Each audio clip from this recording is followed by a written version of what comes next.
So, Mike, we usually end up, not usually, always, we've always ended each episode with a little segment we call Behind the Keyboard. Give people a little sneak peek behind what it is we do, if anyone is interested.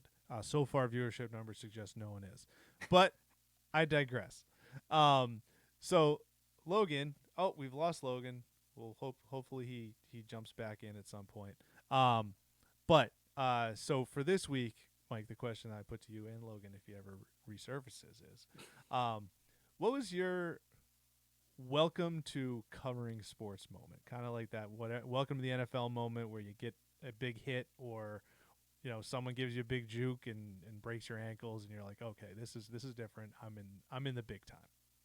Yeah, I wasn't entirely sure how to take this because there's so many of them, and I don't know if they're applicable to what we're looking for. But one of them was when I started at Nesson, so it was 2010. It was in September. I was assigned to go cover the USFL, the UFL, whatever it was.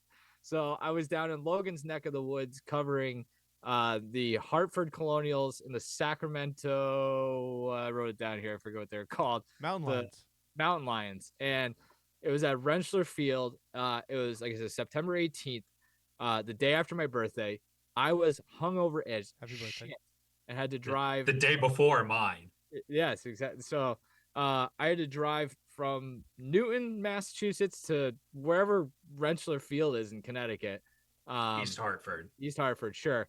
Uh, Hungover, got there, computer didn't work, internet didn't work, nothing went right. Was on the phone with my boss for the first half of the game, didn't see anything, and then just like afterwards, being in interview rooms with Dante Culpepper, Dennis Green, Josh McCown, to name a few. It's just like It's a I'm real like, who's who. this is a weird, just kind Logan's of like, thinking, nice player, nice player, nice yeah, player. it was Yeah. like one of those things too where um everybody has this idea of what they think the industry is going to be and like where their career is going to go, and maybe I was that was inflated a little bit more for me getting a job in Boston sports media right out of college, where it's like, oh god, I'll be Dan Shaughnessy before you know it. And yeah, just like it was the Murphy's law of on-site live coverage.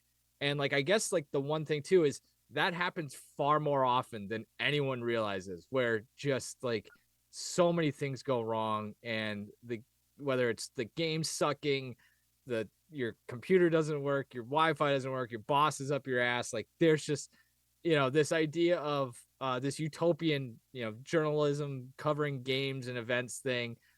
It's not always what it's cracked up to be, and that was kind of like, oh shit, this is not totally what I expected. So that's one of them. There's, and if you want to go a completely different direction, there was a time when I was at the Shaw's on Market Street, and or whatever, I forget what street is, on Brighton, where I was buying groceries and my debit card was declined because I didn't have enough money in my account. That's kind of an insight into that part of Yeah. the business as Been well. there. So you can go any number of directions with that. So Yeah, it's a slow start financially, isn't yeah, it? yeah, um, that's good. A lot of great events at Rentschler, even though it's a real money suck for the state of that place Connecticut. sucks, man.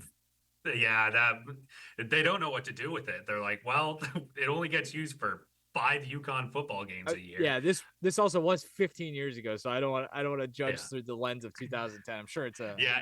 I'm sure it's gotten worse. it's better than your Um, work, that's for sure.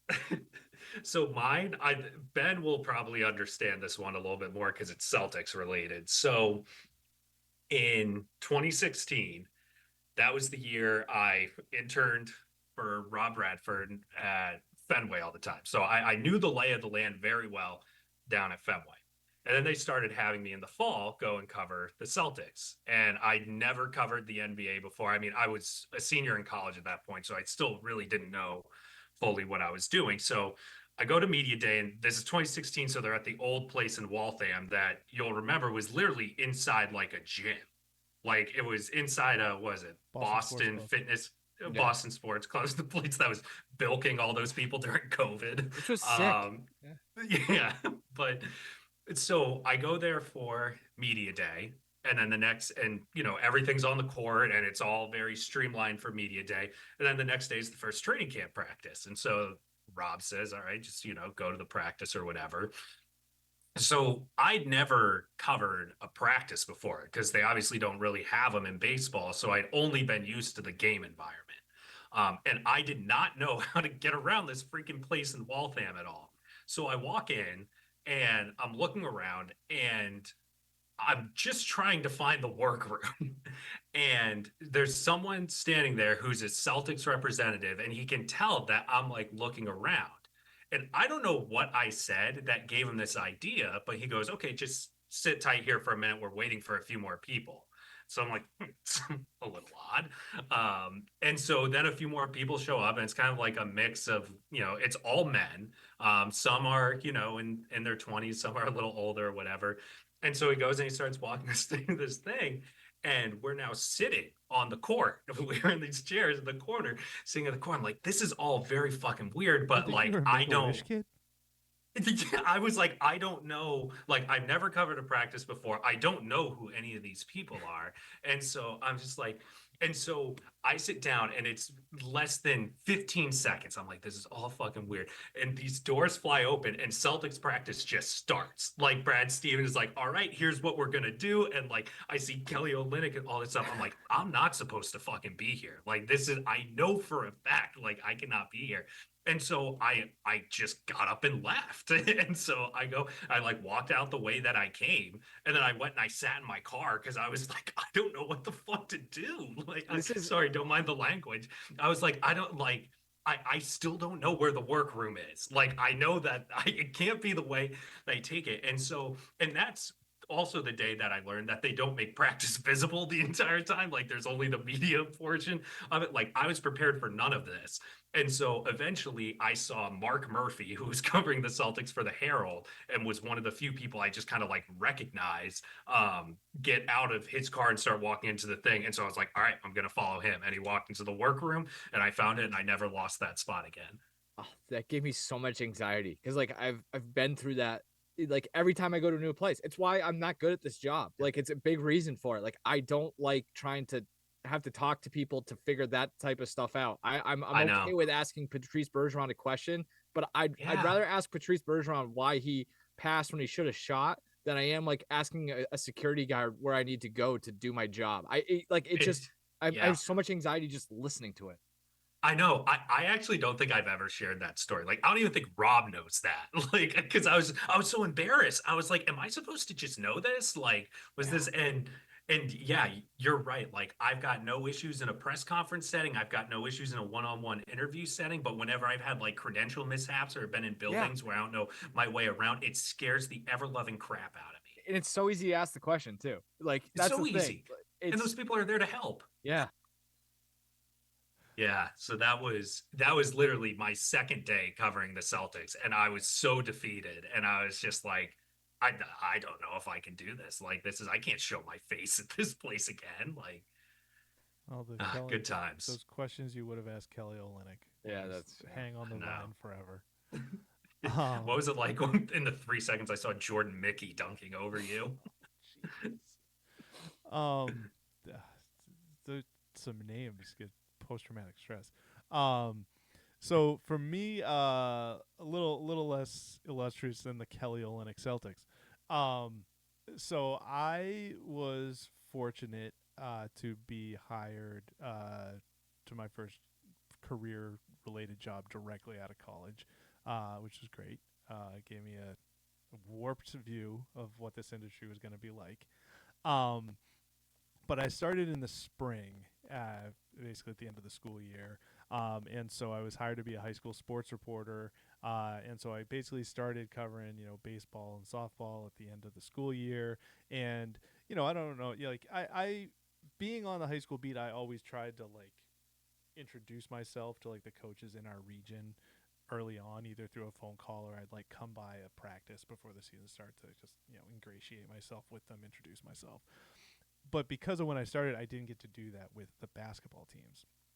So, gets through the fall, basketball season is approaching, and in the main city that that our newspaper was based in, at that high school, one of the kids' parents accused the head coach of throwing a basketball at his face and like hurting him, some fracturing his eye socket and like breaking his contact lens or something like that.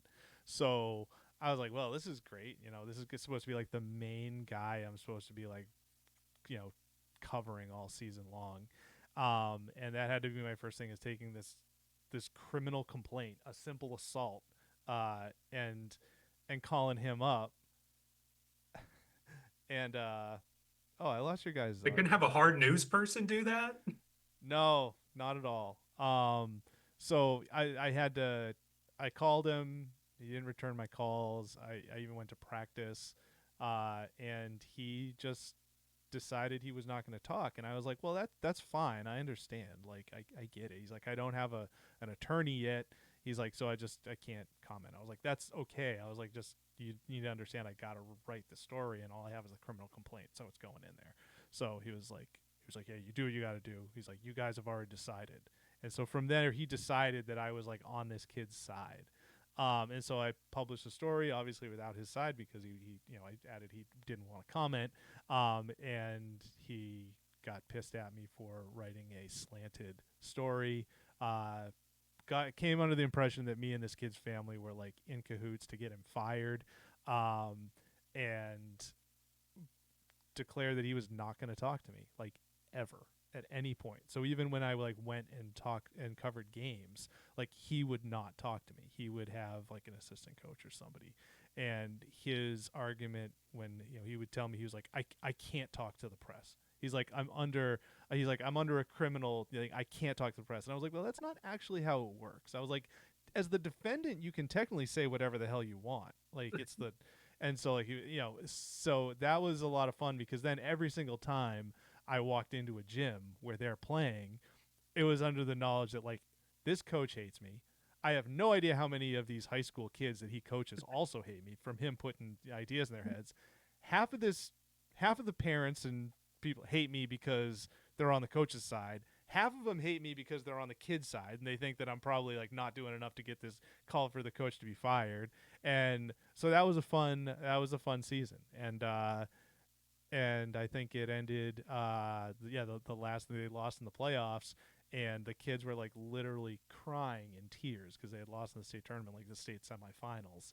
And I'm like trying to interview a 17-year-old kid who's just had his world shattered, and I was like, coach, I was like, just, can you give me some sort of quote about this? And he was like, you can get what you need from these kids. And he turned around and walked out.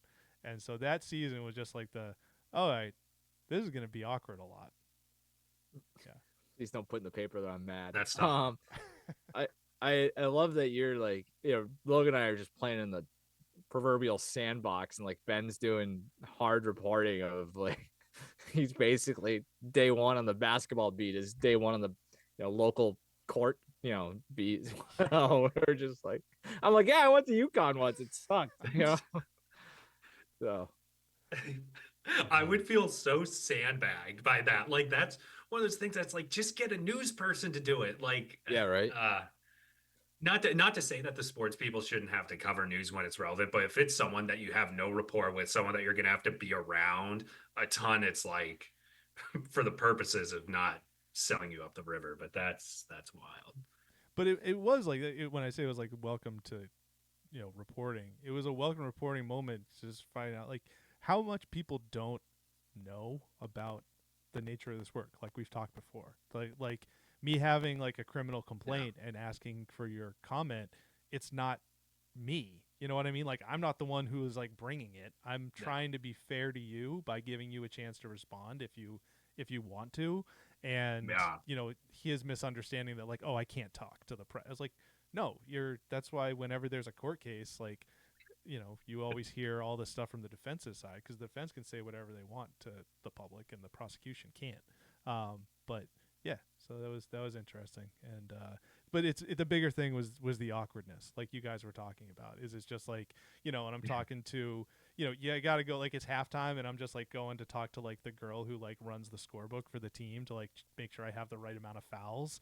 And just like in the back of my mind, I'm like, I wonder if this like 16-year-old like also hates me because like her coach is always bad mouthing me or something. I was just saying, like, I was just gonna say, like, as you were talking about it, it was just getting random flashbacks to covering high school sports when I was in college, where it'd be like, and just like the silliness of it all. Not that I don't want to over or Yeah. understate what these kids are doing, but like you're sitting there in a rickety old press box that might fall over, and you're like, did that guy get 7 yards? Is the ball on the 42? And like, is my math right here? It's just like, at the end of the night, like, I don't give a shit. This kid ran for 212, I guess. I don't know. Like, put it in the paper, man. Like, Yeah. it's, you just kind of, It's only impacting his college recruitment. yeah, right. Like, that's the thing. It's just like, I'm just gonna make sure that I get a really good quote that sells this kid as like a great human being who's a hard worker or something. Because it's like, I kind of lost track, man. And then you lean over to the other person, and they're like, yeah,